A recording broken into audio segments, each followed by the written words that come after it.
Hey all, here are OS Reviews. Recently we did a throwback review on the Dell Venue 8 Pro, which was this 8-inch budget Windows tablet that still works surprisingly well for something that's very low cost. Well, today we're doing another throwback review, but in this case we are revisiting the Android-powered Dell Venue 8 7000 series. This tablet was released in 2015, making it about 4 years old, and at the time it was the flagship line of tablets from Dell. You can tell from the design that it still looks very cutting edge even today. That's because it has very small bezels on the top left and right sides, which made it very memorable back then, and we had a larger chin on the bottom that was comprised of a dual speaker system along with the webcam for video conferencing and for taking selfies. It still is a very distinctive look. It was bold and unlike any other tablet that I had ever seen. One of the reasons why we are revisiting this tablet today, however, is because it remains one of the few tablets that comes with an AMOLED display. It was manufactured by Samsung and it was a 2K panel, so it's crystal clear, super sharp, and measures 8.4 inches diagonally, with inky blacks and super high contrast when it comes to watching back videos, media content like streaming Netflix, TV shows, movies, and anything that is related to media in general is where this tablet really excels. Now, when it first came out with all of these high-end features, it was also priced quite highly. Dell was selling this for around $400 to $500 in the United States. But since then, Dell has actually quit the smartphone and tablet market completely, and you can find this tablet on Amazon or eBay for around $80 and under. So if we dive a little deeper into those specifications, we are talking about a 2.3 gigahertz quad-core processor. Now, it is using a Intel chipset. It's an Intel Atom CPU, but the performance in terms of the benchmark scores are comparable to a Snapdragon 800, 805, so it is something that is decent when it comes to general navigation, still relatively fast and snappy. The tablet came with 2 gigabytes of RAM, which was okay for the time, but in 2019 it's starting to show its age a little bit, especially if you do a lot of heavy multitasking, opening up lots of applications. There are so many pixels that the tablet needs to push around that sometimes the animations can seem a little bit choppier after all these years. Otherwise, the tablet came with all the connectivity options, including access to a micro SIM card that you can pop in a 4G LTE SIM and have access to internet on the go. This at the time was also the thinnest tablet in the world, coming in at around 7 millimeters or so. So it still is shockingly thin. It might not be the thinnest tablet anymore here in 2019 standards, but as you can see here, still is thinner than the Huawei MediaPad M5. The only thing I'll say though is ergonomics on the tablet are not the strongest, just because Dell decided to go for a very sharp look. So all the edges here are super blocky. It's made out of this one chunk of aluminum. It feels incredible and reminds me a lot of the Dell XPS 13 series. In fact, at the time, a lot of folks wanted to call this the Dell XPS tablet, which makes sense because it's clearly inspired by that same modern, minimalistic mode of design. And because of these really sharp corners, as you are holding the tablet in your hands, it also kind of cuts into your palms. So the ergonomics, as far as holding this for extended periods of time, might not be as practical as a tablet, which has these much more rounded and softer corners, even though Dell does have a more dramatic and cleaner design. Otherwise, on the back here, we do have that Dell logo etched onto this super solid piece of aluminum. Feels incredibly hefty in the hands. And down below here is another interesting feature at the time that was powered by Intel called the TrueSense. It was a array of 3 cameras, one primary 8 megapixel autofocus camera, and 2 more cameras which are used to collect depth information. The bottom features a micro USB port because yes, this was before USB Type-C really took off, but still works all right, again, considering the low price the tablet can be found now today. There's also access to a standard 3.5mm headphone jack. The other side features aluminum keys for the power and also volume rockers, which are super clicky, tactile, and responsive. The tablet does not come with expandable storage, and there are variants of the tablet which come at only 16 gigabytes. There's another model at 32 gigs, which are definitely on the low side of the spectrum for a media consumption tablet. Moving into the software experience next, we do have a very clean install of Android OS, which has almost no bloatware. That is great because Dell basically didn't include any launcher or shell on top of this at all, which is great to see.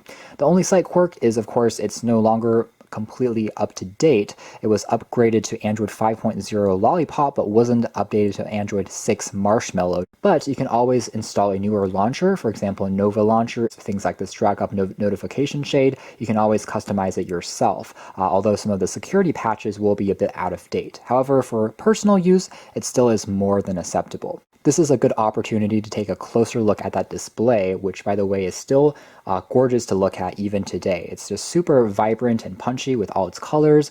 And there really is just so much detail. We can zoom in and there's really no signs of any pixels that you can make out. And again, if you're watching movies which have darker themes and cinematography, lots of shadows, perhaps if you're watching Sherlock, you'll know that certain scenes, if you're watching someone getting chased at night, it's not the most visible thing in the world on your phone or tablet display, but if you're using an AMOLED panel, it just becomes a lot easier to actually see it. It's almost like an HDR experience. That's where it really has an advantage over traditional LCD IPS panels.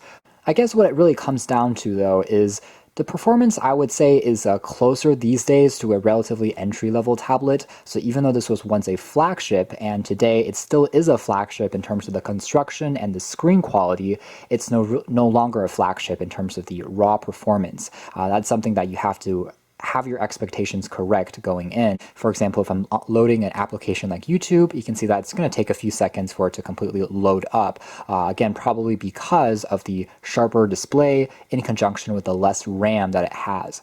Let's try an audio demo by playing a video on YouTube next.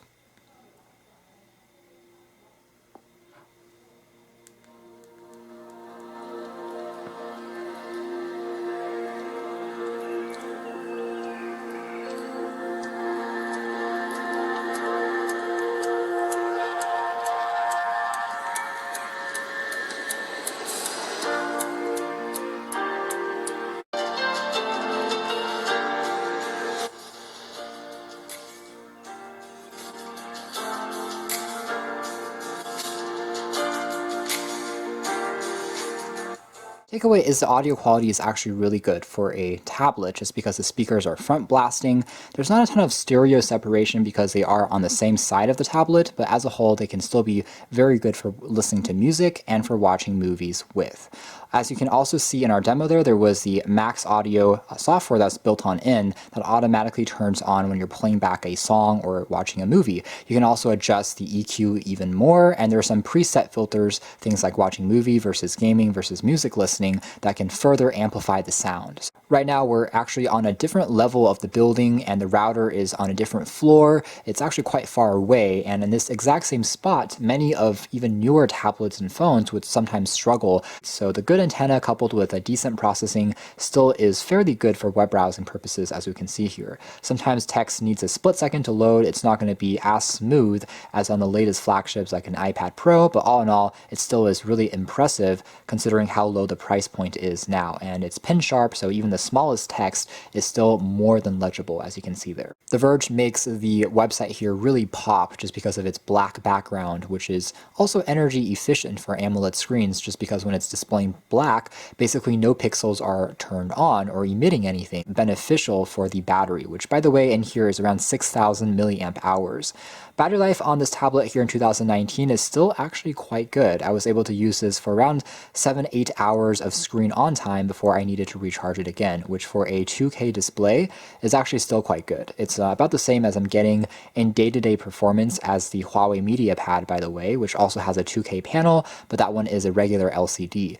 So all in all, again, battery performance for something from 4 years ago, I would say still holds up quite well, especially considering the thinness of this tablet. It's just quite impressive because you have to wonder how in the world did they fit in such a large battery into something that's, again, one of the thinnest designs in the world. It's thinner than even many TVs or monitors we have for our computers, but it has to also pack in the battery, the CPU, so many complicated internals. It almost just feels like magic at this point. But overall, again, Dell really just did a tremendous job with the design, just making it look super futuristic, I'd say. So the next application that I want to take a closer look at would be the camera, again powered by that RealSense technology. And we see on the top here the visualizations of what the two depth sensors are capturing. If you're blocking one by accident, it also tells you a warning sign as well. There's not too many settings that we're able to adjust in this depth mode, but what we are able to do is change it into the single mode that's using only the 8 megapixel lens. And from here we can access tap to focus a little bit more easily.